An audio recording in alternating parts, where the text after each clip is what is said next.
ওম শান্তি। আজ আপনাদের কাছে নতুন একটি কবিতা পড়ে শোনাতে যাচ্ছি। আজকের কবিতাটার মধ্যে শ্রীকৃষ্ণজি, ভোলানাথজি, হনুমানজি এবং সীতা মাতা রয়েছেন। যদি কোথাও কিছু ভুলচুক হয়ে থাকে আমাকে ক্ষমা মার্জনা করবেন। আজকের কবিতাটা অনেকটা বড়, বলার সময় হয়তো কোথাও কিছু 19-20 হতে পারে বা আটকে যেতে পারে। যদি ভুলচুক হয়ে থাকে ক্ষমা করে দেবেন। বৃন্দাবনে থাকেন আমারই আর এক পিতা, যিনি গোবর্ধন গিরিধারী। আকারে তিনি বিরাজমান, মা যশোদার দুলাল তিনি। দেবকী মায়েরও পুত্র যিনি, নন্দ বাবারও আদরের পুত্র। বসুদেবের হীরের টুকরো তিনি, তিনিই যে মা রাধিকার প্রেম, যিনি আমাদের গোবর্ধন গিরিধারী। গোপিনীদের চোখের তারা তিনি, এক মুহূর্ত কানাইকে ছেড়ে না থাকতে পারে। সবাইকার হৃদয়ের প্রেম তিনি, যিনি প্রেমের প্রেমানন্দে মাতিয়ে তোলেন। তাহার বাল্যকালে টলমল পায়ে হেঁটে গোপিনীদের মাখন চুরি করেন।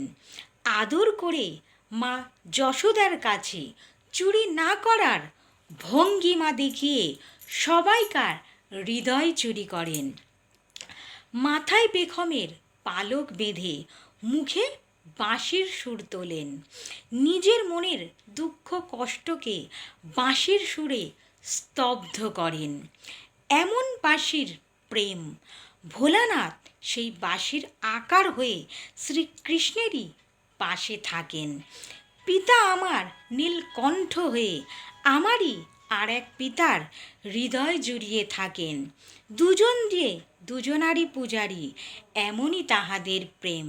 তাই রামচন্দ্র রূপে শ্রীকৃষ্ণ করে শিবলিঙ্গেরই পূজারী আবির্বেশ।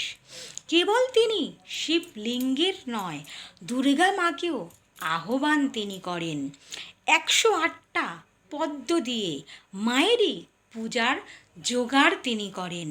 লুপ্ত থাকায় একটি পদ্ম তাহার নিত্য লোচনকে অর্পণ করতে তিনি যান। মাঝে সেই মুহূর্ত এক আর এক পিতা, যিনি শ্রীকৃষ্ণেরই আর এক রূপ, তাহাকে আশীর্বাদ করেন যাতে তিনি যুদ্ধে জয়ী হয়ে যান।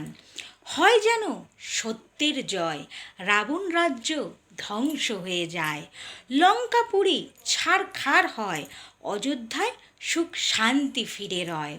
সীতামাতা যেন ফিরে আসেন অযোধ্যা নগরে। মা বিনা যে সন্তান কাঁদে, কারণ মা যে থাকেন তাহারই কাছেরই সন্তান হনুমানজির হৃদয়ে। ওং শান্তি বাবা। ওং শান্তি। সকল বন্ধুদের, সকল দর্শকদের, সকল সেন্টারের দিদিদের ও দাদাদের জানাই আমার আন্তরিক প্রীতি শুভেচ্ছা। যদি কবিতাটা কোথাও কিছু ভুলচুক হয়ে থাকে আমাকে ক্ষমা মার্জনা করবেন। আমার ভিডিওর নিচে যে হোয়াইট কালারের সার্কেলটা আছে ওটা পুশ করলেই আপনারা সকল ভিডিও দেখতে পারবেন। ওং শান্তি।